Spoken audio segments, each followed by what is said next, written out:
இன்றைய வேத வாசிப்பு சகேரியா 4ஆம் அதிகாரம் 4 முதல் 10 வரை. நான் என்னோடு பேசின தூதனை நோக்கி, ஆண்டவனே, இவைகள் என்னவென்று கேட்டேன்.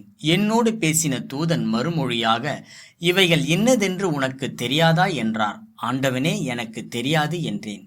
அப்பொழுது அவர், செருபாபேலுக்கு சொல்லப்படுகிற கர்த்தருடைய வார்த்தை என்னவென்றால், பலத்தினாலும் அல்ல, பராகரத்தினாலும் அல்ல, என்னுடைய ஆவியினாலே ஆகும் என்று சேனைகளின் கர்த்தர் சொல்லுகிறார்.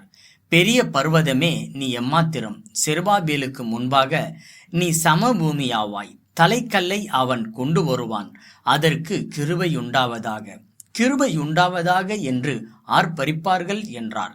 பின்னும் கர்த்தருடைய வார்த்தை எனக்கு உண்டாகி, அவர், செருபாபேலின் கையுக்கு இந்த ஆலயத்துக்கு அஸ்திபாரம் போடப்பட்டது. அவன் கையிலே இதை முடித்து தீர்க்கும்.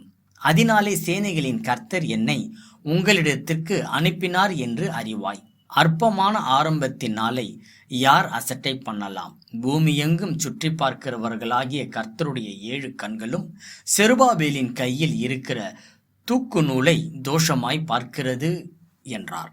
இன்றைய நற்செய்தியின் தலைப்பு சிறியது ஆனால் சிறந்தது. நான் ஒலிம்பிக்கில் கலந்து கொள்வேனா? கல்லூரியின் ஒரு நீச்சல் வீராங்கனை அவளின் வேகம் மிக குறைவாக இருப்பதாக கவலைப்பட்டாள்.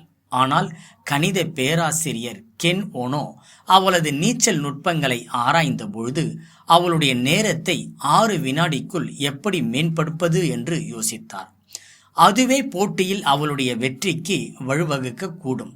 நீச்சல் வீராங்கனையின் முதுகில் சென்சார்களை இணைத்து அவரது நேரத்தை மேம்படுத்த பெரிய மாற்றங்களை ஏற்படுத்த முடியவில்லை. அதற்கு பதிலாக ஓனோ சிறு சிறு காரியங்களை சரி செய்ய முயற்சித்தார். நீரினுள் அவற்றை சரியாய் கடைபிடித்தால் வெற்றிக்கு ஏதுவான மாற்றங்களை மேற்கொள்ளலாம் என தீர்மானித்தார். ஆவிக்குரிய வாழ்க்கையில் சிறிய காரியங்களை சரி செய்யும் பொழுது அது பெரிய மாற்றத்திற்கு நேராய் வழிநடத்தக்கூடும். சிறையிருப்புக்கு பின் செருபாபேலோடு சேர்த்து ஆலயம் கட்டுமான பணியில் ஈடுபட்ட மீதியான இஸ்ரவேல ஜனத்திற்கு சகரியா தீர்க்கதரிசியும் அதே போன்ற ஒரு ஆலோசனையை கொடுக்கிறார்.